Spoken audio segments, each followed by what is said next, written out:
On December 15th, 1967, a bridge in West Virginia collapsed during rush hour. 46 people died. It should have been a simple tragedy. A structural failure.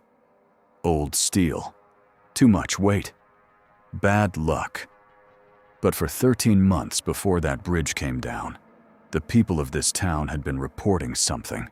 A creature, 7 feet tall, with wings, and 2 red eyes that glowed in the dark. They were laughed at, dismissed, told they were seeing birds. And then the bridge fell, and the sightings stopped. This is the story of the Mothman, and the question nobody has been able to answer for almost 60 years. Did a town imagine a monster? Or did something try to warn them about what was coming? Let's start at the end. December 15th, 1967. Point Pleasant, West Virginia. It's just before 5 in the evening. Christmas is 10 days away. The shops are full. The bridge is full. The Silver Bridge connected Point Pleasant to Ohio, carried traffic across the river for 39 years. People crossed it every single day without a second thought. That evening, rush hour traffic backed up across the span. Cars bumper to bumper, engines idling in the cold. And then, in less than a minute, the entire bridge collapsed. 31 vehicles went into the river. 46 people died. The official cause came later. A single tiny flaw in a single steel link. After 39 years of stress, it failed. And once one link went, the whole bridge followed in seconds. That's the story you'll find in the engineering reports. A structural failure. Tragic, but explainable. Except for one thing. For more than a year before that bridge fell, the people of Point Pleasant had been seeing something, and trying to tell anyone who would listen. Something was wrong in their town. They could feel it. They just couldn't name it. It started on November 15th, 1966. 2 young couples were driving past an abandoned site outside town. The locals called it the TNT area, an old World War II munitions plant, full of concrete domes and empty bunkers. It was late. The road was dark. And then they saw it. A figure, standing near the old generator plant, shaped like a man, but bigger, maybe 7 feet tall, with wings folded against its back and 2 large eyes, glowing red, reflecting their headlights. They didn't wait around. They hit the gas, and the thing opened its wings and followed them. They said it kept pace with their car at speeds over 100 miles an hour, without flapping, just gliding above them. When they reached the town limits, it broke off and disappeared back toward the hills. They drove straight to the sheriff. 4 people. Same story. No hesitation. The sheriff knew these kids. They weren't drunk. They weren't joking. They were terrified. And that was the first report, the first of dozens that would come over the next 13 months after that first night. It didn't stop. Within days, more people came forward. A volunteer firefighter saw it near the TNT area. He described it as a large bird with red eyes, but no bird he had ever seen. A woman driving at night said it swooped down at her windshield, wingspan wider than her car.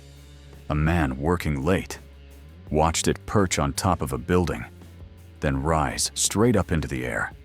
No running start, no flapping, just up. By the end of 1966, the sightings had a name. A local newspaper editor, trying to make it catchy, combined the word moth with the Batman craze on television at the time. Mothman. The name stuck. And once it had a name, the whole town was talking. Some people were terrified. They stopped going out after dark, kept their kids inside. Others went looking for it, driving out to the TNT area at night, hoping to see it or hoping to prove it wasn't real. But here's what's strange. The description stayed consistent. Different people, who never met, gave almost the exact same account. 7 feet tall, gray, wings that folded against the back, and those eyes. All were the eyes. Red, glowing, reflecting light from far away. Whatever they were seeing, they were all seeing the same thing. By 1967, Point Pleasant was on the map, and that brought people. Reporters came first, then researchers, then a particular kind of investigator, the kind who chase things science won't touch. One of them was a writer named John Keel. He came to document the sightings, and he stayed, because what he found was stranger than he expected. It wasn't just the creature anymore. People reported strange lights in the sky over the TNT area, phones ringing with sounds that weren't voices, electronics failing for no reason. And then came the reports of men in dark suits. People said these men would show up after a sighting, asking questions, knowing things they shouldn't know, behaving wrong, like they were imitating how people were supposed to act.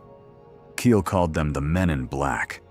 Now, here's where you have to be careful, because a town gripped by fear starts to see connections everywhere. Every power outage, every wrong number, every stranger passing through becomes part of the pattern. That's what fear does. It turns coincidence into conspiracy. But Keel documented all of it. Every account, every witness. He believed something real was happening in Point Pleasant. He just didn't know yet that the strangest part hadn't happened. So let's stop and be rational for a moment. Because there are explanations, and they're good ones. Start with the creature itself. Wildlife experts pointed to a bird called the sandhill crane. It stands almost as tall as a man. It has a wingspan of over 6 feet, and around its eyes, patches of red skin that could reflect light and glow in the dark. Sandhill cranes weren't common in West Virginia, so a lost one, far from home, would look like nothing anyone had ever seen. That explains a lot. A large, unfamiliar bird in the dark, near a frightened driver. Then there's the location. The TNT area wasn't just abandoned. It was full of chemical waste, left over from decades of munitions production. Some researchers suggested that exposure could cause confusion, hallucinations, even a sense of dread. And then there's the simplest explanation of all. Mass hysteria. One report, in a small town, spreads fast. People are primed to see it. They go out at night looking for it. And the mind is very good at finding what it's already looking for. Every sighting after the first could be a bird, a shadow, a trick of the headlights, interpreted through fear. Honestly, if the story ended here, it would make perfect sense. A rare bird, a poisoned landscape, a frightened town. Case closed, except the story doesn't end here. Because 17 days after the last major sighting, the bridge came down. December 15th, 1967. It was cold. The Christmas shopping rush was on.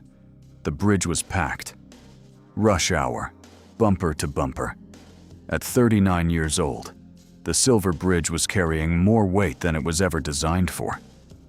Heavier cars, more of them, than anyone imagined back in 1928. At 5 o'clock, one eye bar in the North Tower finally gave out. A single link with a crack smaller than your fingernail. And when it failed, there was no backup, no second chance built into the design. One link went, and the entire bridge unzipped in seconds. Witnesses said it didn't fall like a building. It fell like a wave. The whole structure just dropped. 31 vehicles went into the freezing river. 46 people did not come home that night. Some victims were never found. The town that had spent 13 months looking up at the sky in fear had the real disaster come from beneath their feet. And here is the part that turned a local tragedy into a legend that would spread around the world. After the bridge fell, the Mothman sightings stopped. No more red eyes near the TNT area. No more winged figure over the rooftops.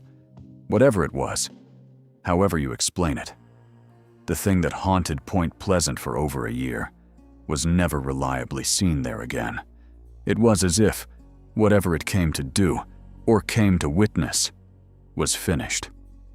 After Point Pleasant, the story didn't die. It transformed.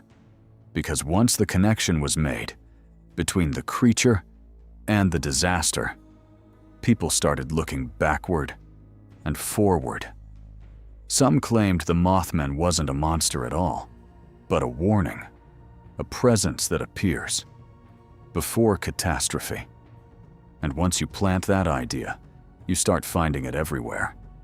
People connected Mothman-like sightings to disasters around the world. A collapsed bridge in another country, a power plant explosion, a deadly earthquake. Witnesses came forward claiming they saw a winged figure with red eyes in the days before. Was it real? Here's where we have to be honest. Human memory is unreliable, especially after a tragedy. When something terrible happens, we search backward for meaning, for a sign we missed, for something that could have warned us. And if enough people are looking, someone will always find a shadow, a bird, a figure. That fits the pattern. This is called retrofitting. Finding the omen after the event. It's almost certainly what happened with most of these later sightings. But here's what makes Point Pleasant different. In Point Pleasant, the sightings came first, documented, reported, printed in newspapers for 13 months before the bridge ever fell. The warning, if that's what it was on the record before the disaster. And that is much harder to explain. So what do we do with this? We have two versions of the same story. In the first version, it's all explainable. A rare bird, a poisoned landscape, a frightened town, and a bridge that failed for purely mechanical reasons. The sightings and the collapse had nothing to do with each other. Just a tragic coincidence that human beings turned into a legend because we cannot accept that sometimes terrible things just happen for no reason at all. That version is probably true. Probably. But then there's the second version. For 13 months, an entire town saw something they couldn't explain. They reported it, documented it, printed it, and then 46 of their neighbors died in a disaster no one saw coming. And the sightings stopped. The people of Point Pleasant never asked to be famous. They didn't invent a monster for attention. Most of them stopped talking about it entirely. They just wanted someone to understand that for over a year, something was there, and whatever it was, it left the moment the worst happened. Today, Point Pleasant has a small museum and a statue of the Mothman downtown. The town made peace with its monster by turning it into a story it could hold. But go there at night, stand near the old TNT bunkers, look up at the dark, and ask yourself one question. If something could see the disaster coming and had no way to tell us, in words we would understand, what would it do? Maybe it would just show up again and again, hoping someone would notice, hoping someone would look up, and finally, ask why. Every country has a monster, built from something real that nobody could explain. Norway had an ocean too deep to see into. Greece had a problem that grew back every time they fought it. Romania had the dead who would not stay buried. And America had a warning that came 13 months too early and left the moment it was understood. The bridge is gone, the sightings are gone, but the question never left.